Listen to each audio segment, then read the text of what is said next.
So we are pleased that we have a representative from the Sherrill campaign here today to talk about her policies for the state of New Jersey. To introduce Vin Gopal, who will be speaking on behalf of the campaign, is Doug Heinrich from WGL. Doug?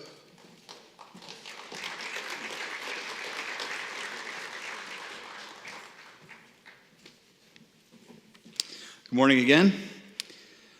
We are honored to have Senator Vin Gopal here as the campaign surrogate for Mikie Sherrill. It wasn't too long ago that we had honored the senator with our Paul Trost Award for his tireless efforts on education, business, property tax relief, mental health services, and more in the legislature. As some may recall, Senator Gopal was elected in 2017 and re-elected in 2023 with more than 60% of the vote in a landslide election in what is considered one of New Jersey's most politically competitive districts. In those 8 years, he has championed legislation to provide aid for education and local businesses, provide property tax rebates for taxpayers, seniors, and veterans, make life more affordable for seniors, make mental health services more accessible, improve public safety, and he tore down barriers to employment and services for members of the disabilities community, with dozens of his bills signed into law. What we love about Senator Gopal the most is he's a small business owner. Beyond knowing we have an open door with such an influential senator to discuss either positive or negative business bills, we also know that he will stand up for our employers. And while I'm sure he's enjoying the nice things, he'd much rather be up here representing Congresswoman Mikie Sherrill and her approach to energy and the environment for you all here today. Please welcome to the stage Senator Vin Gopal.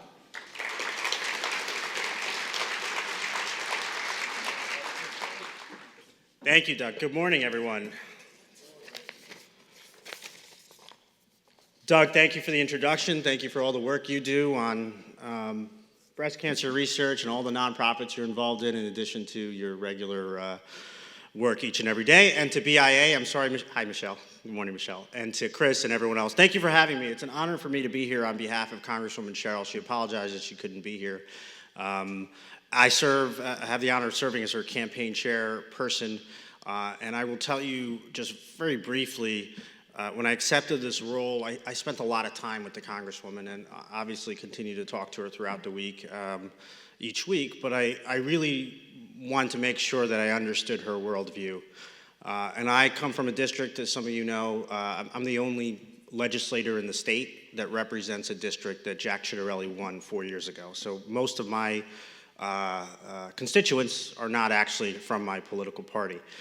So I spent a lot of working across the aisle, and my district is unique because it has areas like Colts Neck, which is very country, and areas like Asbury Park, which is not.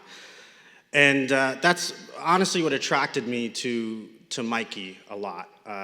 When I looked at her career in the military, as a prosecutor, as a mom of four, it is something where she has basically spent her entire life towards public service and trying to work across the aisle in what was a very competitive district until recently for her.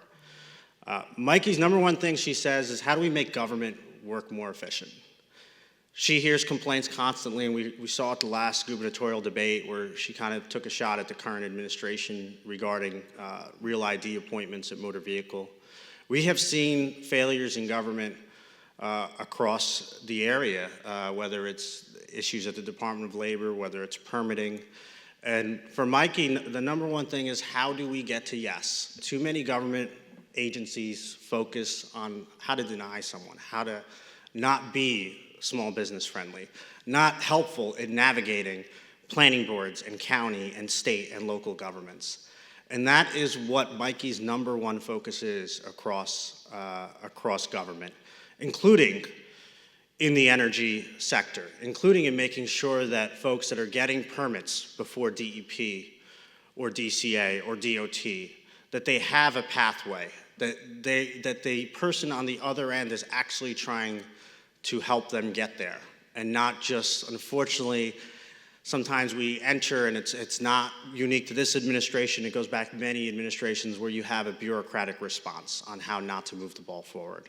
I think that's one of the things that I'm most excited in hoping to have the opportunity to work with Mikie in transition when she wins next week, is figuring out how those pieces of government are going to make sure that every person is served here in the state, no matter what kind of business, nonprofit, or individual they are, whether it's trying to get a real ID appointment, whether it's making sure that ABC liquor, alcohol and beverage is trying to get a response, or making sure that DEP is actually helping the business get to where they have to. Mikie's focused on making sure that she will massively increase New Jersey's power generation. She's, as I mentioned, about eliminating the red tape and permitting delays, also for folks to be able to see in real time where they are in the application at all times. That's going to be an initial investment in technology to make sure that happens. There should be no reason when somebody is having a permit process at DEP that they don't understand exactly where they are at every step of the way just by logging on and understanding what the next steps are. They should also not be waiting 3 or 6 months before they get a response. She's committed to immediately breaking ground on new solar and battery storage projects. Expediting capacity upgrades at existing nuclear plants is something that's important to her, and streamlining the modernization of existing natural gas facilities to make them cleaner and more efficient. All these things will lower costs, reduce carbon emissions, and boost reliability and energy independence. In the recent federal bill, the big beautiful bill, new solar projects must begin construction projects by July 2026 to receive those federal tax credits. So we don't have a lot of time to waste for the next governor to get in and really work on this. Solar is the fastest energy source to build right now, and it's the cheapest form of power generation nationwide, but there's a lot of roadblocks and interconnection delays that are preventing us from hitting our goals, which is increasing utility bills to make sure that New Jersey is better off. So Mikie's very committed to cutting through that red tape and making sure that those things happen as we try to expand the solar industry. I have a solar company in my district in Asbury Park, Community Solar, which is one of the larger solar companies in the Northeast, and we've seen how companies like them and others have really stepped up in a big way. Mikie is going to also, on day one, immediately develop plans for a new nuclear capacity in Salem County, which is critical to meeting our energy needs. She will sit down with neighboring states to harness the economies of scale to build new reactors in our region at a low cost. We know how important this is not only for New Jersey, but especially for South Jersey. Mikie looks forward to working with New Jersey's utility companies, PSE&G, First Energy, JCP&L, Atlantic City Electric, and Rockland Electric, on day one to make sure that communication, transparency, and how we can make sure that residents understand each and every day where they are in this unfortunate energy and utility crisis that we are in right now. And obviously we've heard a lot about PJM, and we know that the next governor will need to do a lot in that area. Mikie's committed to instructing her new Attorney General to take, to really take PJM to court in coordination with governors in our region to force them to enter into a plan that's going to develop cheaper and cleaner energy sources and to connect new power generation to New Jersey's grid immediately. New Jersey projects can't lower utility bills if they're waiting for years to start producing energy, and because PJM refuses to connect them quickly. New Jerseyans saw a 20% increase in their utility rates this summer, and we all know how unacceptable that is. We know how hard it is now for every New Jerseyan, regardless of where they live in the state or what income level they are, how hard things are, whether it's the price of just everyday costs, schooling, food, and especially utility costs. I have not seen on the other end what Jack Ciattarelli's plan is to specifically lower energy costs, especially in his positions as it relates to the big beautiful bill, which every study independent has shown that it's going to have an impact on utility costs of at least $200 per family.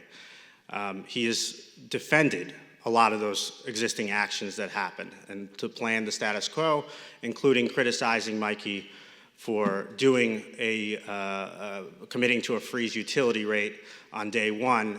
He's been very critical of that, but has not really provided an alternative on what he's going to do instead.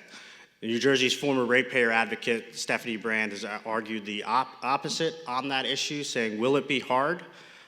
Yes, but it'll absolutely be possible. And so far, Mikie Sherrill is the only one who has a concrete plan to shift our priorities to make utility rates in New Jersey more competitive and more affordable. These are just some of the areas that Mikie is committed to, but what's important for folks to know here is that she is going to be working hard on these issues on day one, and some of them are not going to be easy. If they were easy, they would have already been done. We need to also invest in our mass transit system to get more cars off the road and improve air quality across the state. We need to reduce waste across the state through common sense solutions, including funding, upgrades, and support for our recycling facilities. We need to make sure we support our farmers and farmland preservation to strengthen our agriculture industry, a vital part of our communities. As we know, New Jersey has some of the best stuff, including corn, tomatoes, and blueberries. These are some of the areas that Mikie Sherrill is very, very focused on. And I would say we need a governor who's going to challenge their own party. And that is what Mikie has done her entire career.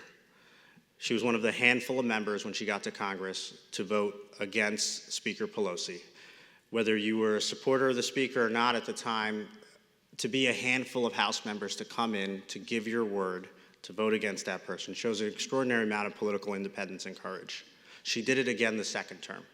She's the first member of Congress in her Northeast party here to call on Joe Biden to step down from running. These aren't really Democrat-Republican philosophies. These are philosophies of independence. And we need a governor who's going to be independent. She's been critical of my colleagues and I in the legislature for the transparency process on the budget. She was critical of Governor Murphy on multiple agencies, including motor vehicle. That is what New Jersey needs right now. They need a governor who's going to fight for the residents here. Someone who's going to make sure that regardless of party, regardless of who the president is, regardless of who the legislature is, that we do the right thing here to move the ball forward and to make sure that our residents, our small businesses, and our communities thrive. That's a direct contrast to Jack Ciattarelli, which is why I think he's not going to be successful next Tuesday. Jack has not shown that he's the same Jack Ciattarelli that he was 5 years ago, 6 years ago, 7 years ago, someone who was truly independent. Something's happened to him, and as a result, there's not a single area of disagreement he's really found with President Trump, even on areas that have hurt New Jersey.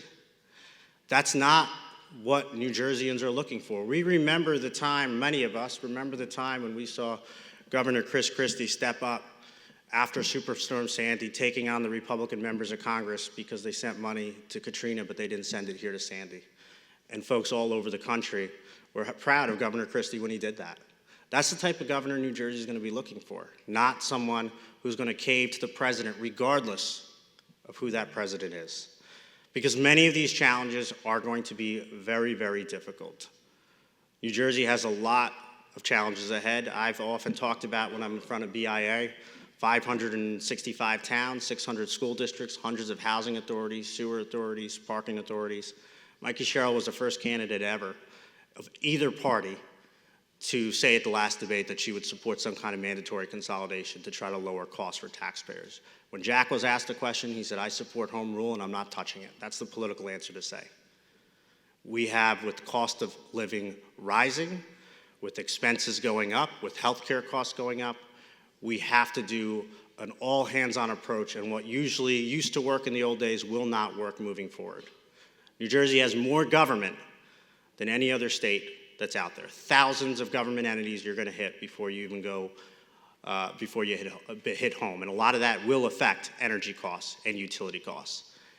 And it's the Democratic candidate for governor who said she would try to look at mandatory consolidation, not the Republican. This is not a gray election for me. A lot of them are. This is pretty black and white. And that's why I think as we look through the last 4 days of early votes and vote by mails, Mikie has led in everything. Every poll has had Mikie leading. Jack has not been able to distinguish himself to the majority of independents in this state who want an independent candidate for governor to tackle energy costs, to tackle utility costs, and that's what Mikie Sherrill is going to do. Thank you for allowing me to say a few words on her behalf. We appreciate what each and every one of you do in your associations, in your organizations, and your partnership with BIA. Thanks so much.